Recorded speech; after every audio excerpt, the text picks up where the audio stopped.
Thank you, Michael. I am Perpetua Fasami Peter. Now, the news in detail. President Muhammadu Buhari has signed Executive Order 11, which mandates the government to institutionalize maintenance of public buildings into law. Signing the new law just before the commencement of the weekly virtual Federal Executive Council meeting at the Presidential Villa, Buhari directed all ministries, departments and agencies of government to set up maintenance departments in line with the provisions of the new executive order. He pointed out that the maintenance of public facilities has gone beyond just a culture, but an economy, providing employment for a good number of Nigerians. He said the order now gives legal backing to the country's national maintenance policy, following its earlier approval by the Federal Executive Council. The Minister of Industry, Trade and Investment, Mr. Adeniyi Adebayo, has expressed the determination of the federal government to address challenges facing the cotton industry with a view to creating jobs for the teeming unemployed youths. Addressing a delegation of the National Cotton Association of Nigeria, NACOTAN, who paid him a visit in his office on Monday, the minister noted the cotton industry has the capacity to transform Nigeria's rural economy and revive the textile and garment industries by creating over 2 million jobs, improve internal revenue across 3 tiers of government, reduce $4 billion import bill incurred annually on textile and apparel, and foreign exchange, and make Nigeria a global player in textile and apparel. President of NACOTAN, Mr. Anibe Achimugo, had earlier called on the federal government to revamp the cotton industry to provide jobs for teeming unemployed Nigerian youths. He called on the minister to prevail on the Bank of Industry and Leasing Company of Nigeria for special intervention for the cotton industry. Achimugu also sought the support of the minister for the payment of Nigeria's assessment to the International Cotton Advisory Committee, ICAC, for the periods of 2020 to 2021 and 2021 to 2022, which he put at $58,500. The Presidential Steering Committee on COVID-19 has reviewed the country's response to the pandemic in view of the declining number of cases. The government said the social restriction recommendations were revised in line with the 3 established thematic areas: movement, industry and labor, as well as community activities. It stated that the safety protocols provide a baseline from which state governments could further build on to strengthen their responses based on their local circumstances. The PSA said there are no more formal restrictions on movement within the country, as a nationwide curfew imposed from 12 midnight to 4 a.m. has been lifted. It added that the advisory limiting Nigerians to essential travels only has been lifted, although citizens need to refrain from non-essential movement and comply with non-pharmaceutical interventions guidelines such as the mandatory use of face mask or facial coverings in public, given the risks involved. The PSC also suggested mandatory use of face masks in closed offices and recommended safety protocol for all persons and discretionary use of appropriate measures. The Senate yesterday reiterated the need for President Muhammadu Buhari to, as a matter of urgency, declare total war on terrorists. The upper chamber stated this at plenary when it also observed a minute's silence for those killed in a recent attack by bandits on Guni Munyan local government area of Niger State, which resulted in a boat mishap.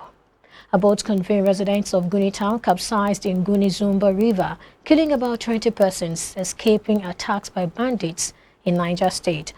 Noted also that the victims, including women and children from Guni in Munyan local government area, were said to have lost their lives on Wednesday morning.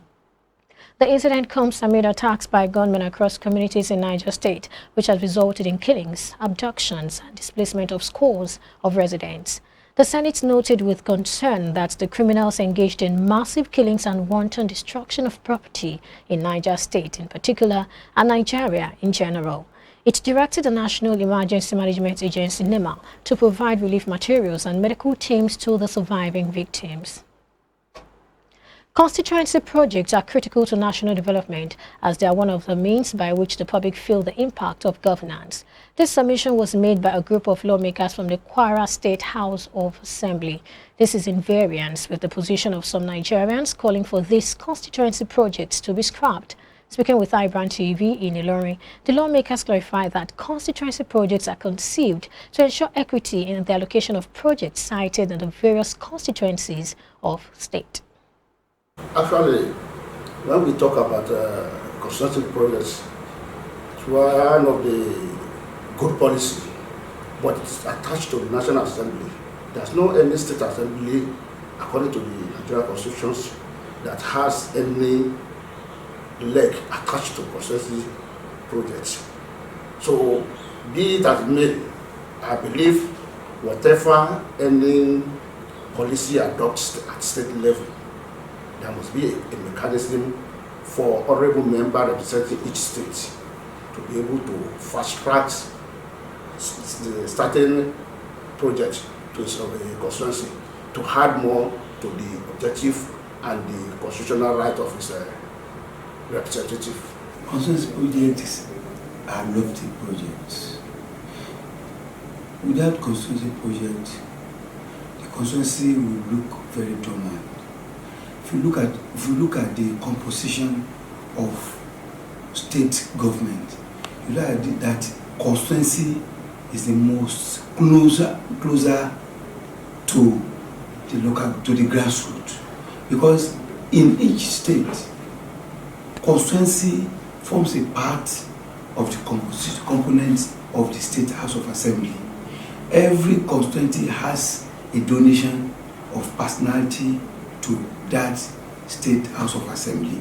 So the representation, that it is through this State House of Assembly that each constituency feels the impact of the government.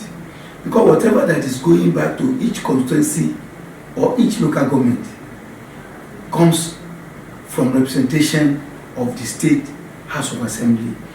The feeling of each constituency is brought to the State House of Assembly for possible feedback through the state. Because when it now comes to the State House of Assembly, it is from there that it disseminates back to various constituencies. So it is their feeling that you now bring here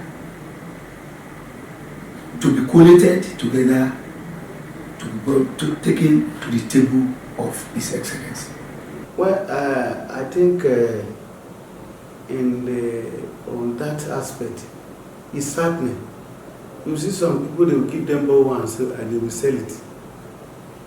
They will sell it and give to other, but in my own constituency, and they are the one that elected me. I must not betray them. I must do the right thing to make sure that where they are suffering, I will reduce their suffering. If it is not totally, I want to reduce it. So how can I go and ask them to give me money out of even the money allocated to those borrow? I ask them to give me part of it. I will not, and I will never. I have never requested from anybody. You can go anywhere and ask them if they can bring somebody something. You can facilitate something project in your own constituency. You should have to be very faithful to it to make sure that the work is done.